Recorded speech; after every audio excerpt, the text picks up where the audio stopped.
खेती के लिए सबसे ताकतवर समाधान अक्सर बड़ी बड़ी दुकानों में नहीं बल्कि हमारी अपनी रसोई में छिपे होते हैं। आज हम यही जानेंगे कि कैसे घर की कुछ साधारण सी चीजें फसलों के लिए किसी चमत्कार से कम नहीं है। किसान भाई इस बात को बहुत अच्छे से समझते हैं।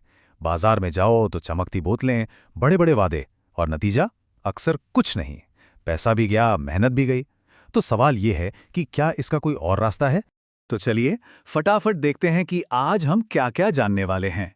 पहले समझेंगे कि किसानों की आम समस्या क्या है, फिर देखेंगे कि हमारी रसोई में कौन से गुप्त हथियार हैं। इसके बाद वो सुनहरा मिश्रण बनाना सीखेंगे, उसे इस्तेमाल करने का तरीका जानेंगे और आखिर में सफलता के कुछ जरूरी नियम भी समझेंगे। तो सबसे पहले बात करते हैं उस एक आम समस्या की जो लगभग हर किसान को परेशान करती है। मौसम जरा सा बदला नहीं कि फसलों पर बीमारियों का खतरा मंडराने लगता है। खास तौर पर मिर्च और टमाटर में ये पत्ता मरोड़ की दिक्कत, या फिर बेल वाली सब्जियों पर वो सफेद फफूंद। ये ऐसी चीजें हैं जो रातों रात पूरी की पूरी फसल खराब कर सकती हैं। अब देखिए, हमारे सामने ना दो रास्ते होते हैं। एक तरफ है बाजार के कमर्शियल स्प्रे, महंगी कीमत, अच्छी खासी पैकिंग, पर रिजल्ट ज्यादातर जीरो। और दूसरी तरफ हमारी अपनी रसोई की चीजें, लागत लगभग कुछ नहीं, घर में ही मिल जाती हैं और नतीजे देखकर आप हैरान रह जाएंगे। तो अब सवाल आता है कि आखिर ये जादुई चीजें हैं क्या? चलिए मिलते हैं हमारे इन 4 साधारण से हीरो से जो हर रसोई में मौजूद हैं। सबसे पहला है दूध। जी हाँ, वही दूध। देखिए, दूध सिर्फ इंसानों के लिए नहीं, पौधों के लिए भी एक तरह का टॉनिक है। इसमें होता है कैल्शियम, जो पौधे के पूरे ढांचे को, मतलब उसकी हड्डियों को मजबूत बनाता है। और हाँ, अगर ताज़ा बिना पैकेट वाला गाय का दूध हो तो क्या ही कहने, वो सबसे बढ़िया काम करता है। दूसरा हीरो है हल्दी। हल्दी सिर्फ सब्जी को पीला नहीं करती, ये एक नेचुरल प्रोटेक्टर है, एक जबरदस्त एंटी फंगल और एंटी बैक्टीरियल एजेंट। जो भी फंगस और बैक्टीरिया फसलों को बीमार करते हैं ना, हल्दी उनसे लड़ती है। आजकल तो बड़ी बड़ी कंपनियां भी इसकी ताकत को समझ रही हैं। तीसरा है हींग। इसकी जो तेज महक होती है ना, वो कीड़े मकोड़ों को जरा भी पसंद नहीं। ये बिल्कुल एक नेचुरल कीटनाशक की तरह काम करती है। हानिकारक कीड़ों को दूर भगाती है, और वो भी बिना किसी केमिकल के। और चौथा, आखिरी खिलाड़ी है गुड़। अब गुड़ के यहाँ 2 बड़े काम हैं। पहला, ये पौधों को फास्फोरस और आयरन जैसे जरूरी पोषक तत्व देता है।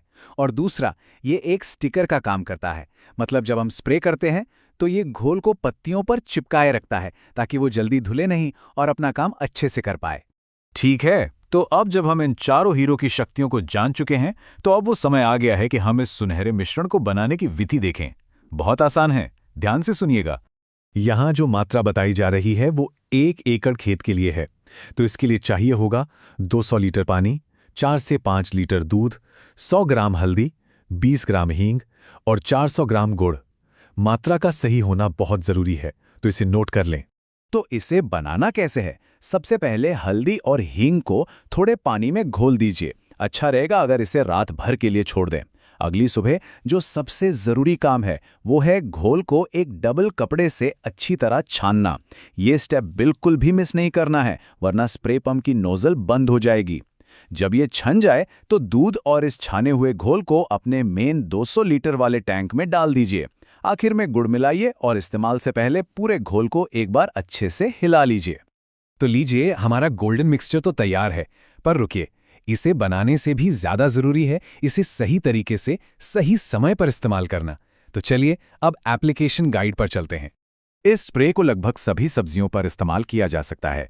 मिर्च, टमाटर, खीरा, भिंडी, लौकी, सब पर। लेकिन एक बात का खास ध्यान रखना है, ये फोलियर स्प्रे है, मतलब इसे सिर्फ पत्तियों पर छिड़कना है, ड्रिप से जड़ों में नहीं देना है। पहला स्प्रे कब करें? रोपाई के 20 दिन बाद, और उसके बाद हर 10 से 15 दिन के अंतर पर इसे दोहराते रहें। अब हम आते हैं सबसे जरूरी हिस्से पर।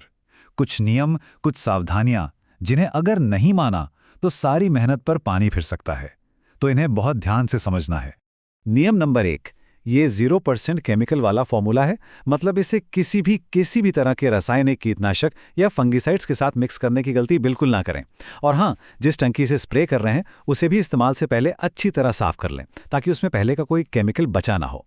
दूसरा नियम, और ये बहुत ज़रूरी है, सेम डे रूल। मतलब जिस दिन बनाया उसी दिन इस्तेमाल करना है। इसमें जो गुड़ है उसकी वजह से इसमें फर्मेंटेशन शुरू हो जाता है। तो सुबह बनाया तो शाम तक स्प्रे कर ही देना है। इसे स्टोर करने की या अगले दिन के लिए बचाने की कोशिश बिल्कुल ना करें।